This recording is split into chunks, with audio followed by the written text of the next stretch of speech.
Hello विद्यार्थी मित्रांनो, नमस्कार. तुमच्या सगळ्यांचं स्वागत आहे आपल्या या स्पेशल क्लासमध्ये. आत्ताची एक अत्यंत महत्त्वाची अपडेट आहे, की ज्या विद्यार्थ्यांनी 2024चा जो निकाल आहे तो 2025 मध्ये लागला. म्हणजे ज्या विद्यार्थ्यांनी 2024 ची राज्यसेवेची परीक्षा दिली होती, ठीक आहे, त्यांचा निकाल 2025 मध्ये लागला. बऱ्याच जागा होत्या, क्लास 1च्याही भरपूर जागा होत्या. पण याच्यामध्ये एक अतिशय महत्त्वाची गोष्ट घडलेली आहे, म्हणजे जी धक्कादायक आहे. आणि ती गोष्ट काय आहे? तर पहा काय म्हटलं आहे, निकालामध्ये आरक्षणाचा गोंधळ झालेला आहे. ठीक आहे. मग हा गोंधळ कसा झाला? तर एमपीएससीच्या परीक्षेमध्ये एकाच उमेदवाराने 2 प्रवर्गातून लाभ घेतल्याचा आक्षेप आहे. काही विद्यार्थ्यांनी हा आक्षेप घेतलेला आहे. एकाच विद्यार्थ्याला 2 प्रवर्गातून कसं काय फॉर्म भरता येऊ शकतो आणि तो कसं काय पोस्ट सिक्युअर करू शकतो? एका परीक्षेसाठी एका वर्गातून, दुसऱ्या परीक्षेसाठी दुसऱ्या प्रवर्गातून. हे कसं काय पॉसिबल आहे?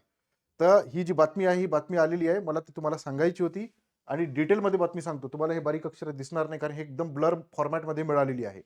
ठीक आहे, पहा. महाराष्ट्र लोकसेवा आयोगातर्फे घेण्यात आलेल्या राज्यसेवा मुख्य परीक्षा 2024 परीक्षेचा निकाल नुकताच जाहीर करण्यात आला. मात्र या निकालामध्ये आर्थिकदृष्ट्या दुर्बल घटक म्हणजे ईडब्ल्यूएस, ठीक आहे, इथं लिहून दाखवतो, ईडब्ल्यूएस प्रवर्गातून निवड झालेल्या काही उमेदवारांनी इतर परीक्षांसाठी म्हणजे राज्यसेवा 2024 व्यतिरिक्त इतर परीक्षा, मग त्या कुठल्याही असू शकतात, या इतर परीक्षांसाठी किंवा सवलतींसाठी वेगळ्या प्रवर्गाचा आधार घेतल्याची धक्कादायक बाब समोर आली आहे. त्यामुळे ईडब्ल्यूएस आरक्षणाच्या निकषांना हरताळ फासले जात असल्याचा आरोप करत विद्यार्थ्यांनी तीव्र आक्षेप नोंदविला आहे. म्हणजे राज्यसेवा 2024 ची परीक्षा त्यांनी ईडब्ल्यूएस मधून दिली आणि इतर परीक्षा ज्या आहेत, ह्या इतर परीक्षा त्यांनी वेगळ्या कॅटेगरीतून दिल्या. कोणत्या कॅटेगरीतून दिल्या ते सांगतो. ठीक आहे, पहा. जर तुम्हाला ईडब्ल्यूएसचं आरक्षण मिळालं, तर तुम्ही दुसऱ्या कॅटेगरीचं आरक्षण कसं काय घेऊ शकता? आणि जर तुम्हाला दुसऱ्या कॅटेगरीचं आरक्षण असेल, तर तुम्हाला ईडब्ल्यूएसचं आरक्षण कसं काय मिळू शकतं? बघा, पुढे जाऊ. या संदर्भात ज्या विद्यार्थ्यांच्या निकालावर आक्षेप आहे, त्या विद्यार्थ्याशी सकाळने संपर्क साधला असता त्या विद्यार्थ्याने काहीही प्रतिसाद दिला नाही. म्हणजे त्याने जाणीवपूर्वक फ्रॉड केला आहे. त्या विद्यार्थ्याचं नाव नाहीये इथे. बघा, आयोगातर्फे 27 ते 29 मे दरम्यान राज्यसेवा मुख्य परीक्षा 2024 घेण्यात आली होती.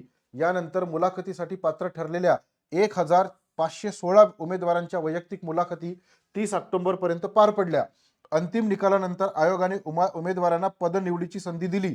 अनेक उमेदवारांनी मूळ पदे सोडून इतर पदाची निवड केल्याने 5 जानेवारीला सुधारित गुणवत्ता यादी जाहीर करण्यात आली. ठीक आहे. भरती प्रक्रियेतून बाहेर पडू इच्छिणाऱ्या उमेदवारांना 13 जानेवारीपर्यंत मुदत देण्यात आलेली आहे. ओके. या निकालातील एका उमेदवाराने महात्मा ज्योतिबा फुले संशोधन व प्रशिक्षण संस्था म्हणजे महाज्योती, जिचं मुख्यालय पुण्यात आहे, केंद्रीय या संस्थेकडनं केंद्रीय लोकसेवा आयोगाच्या यूपीएससीच्या प्रशिक्षण शिष्यवृत्तीचा लाभ घेताना, म्हणजे महाज्योती जी आहे त्या महाज्योतीकडनं तुम्हाला स्कॉलरशिप मिळत असते, तुम्हाला परीक्षेची तयारी करण्यासाठी. घेताना विमुक्त भटक्या प्रवर्गाचा म्हणजे व्हीजेएनटीचा दाखला दिला होता. म्हणजे एक उमेदवार जो आहे XYZ नावाचा, ठीक आहे, त्याने व्हीजेएनटी प्रवर्गामधून महाज्योती नावाची जी संस्था आहे, त्या महाज्योती संस्थेमधून प्रशिक्षण जे आहे त्या प्रशिक्षणाचा त्याने लाभ घेतला समजा. ठीक आहे. कोणत्या प्रवर्गातून घेतला? व्हीजेएनटी प्रवर्गातून त्याने प्रशिक्षणाचा लाभ घेतला. ठीक आहे. आता मात्र हाच विद्यार्थी राज्यसेवा मुख्य परीक्षा 2024 मध्ये ईडब्ल्यूएस प्रवर्गातून पास झाला. व्हीजेएनटीच्या पोराला ईडब्ल्यूएसचं प्रमाणपत्र कसं काय मिळू शकतं? इकॉनॉमिकली विकर सेक्शन, त्याने व्हीजेएनटीचं आरक्षण घेतलंय ना, त्याचं जे कास्ट सर्टिफिकेट बनलं आहे ते व्हीजेएनटीचं कास्ट सर्टिफिकेट बनलं असेल. बरोबर आहे. त्याला नॉन क्रिमिलियर जे आहे ते सुद्धा असेल त्याने फॉर्म भरताना. मग आता समजा मी ओबीसी कॅटेगरीमध्ये येतो, तर मला ईडब्ल्यूएसचं सर्टिफिकेट कसं काय मिळू शकतं? मग याला कसं काय मिळालं? आणि याचं गुणवत्ता यादीमध्ये नाव आहे राज्यसेवा 2024च्या. ठीक आहे. दुसरं एक प्रकरण आहे. हे पहिलं प्रकरण, हे झालं पहिलं प्रकरण. ठीक आहे. आता दुसरं प्रकरण सांगतो. दुसऱ्या प्रकरणामध्ये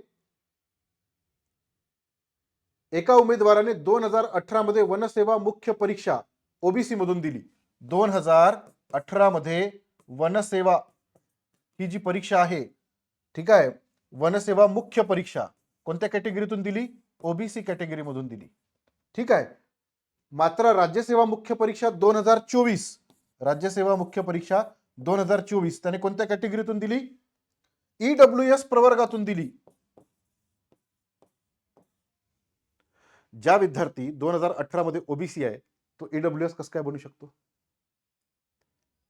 2024 ईडब्ल्यूएस कॅटेगरीतून परीक्षा दिली.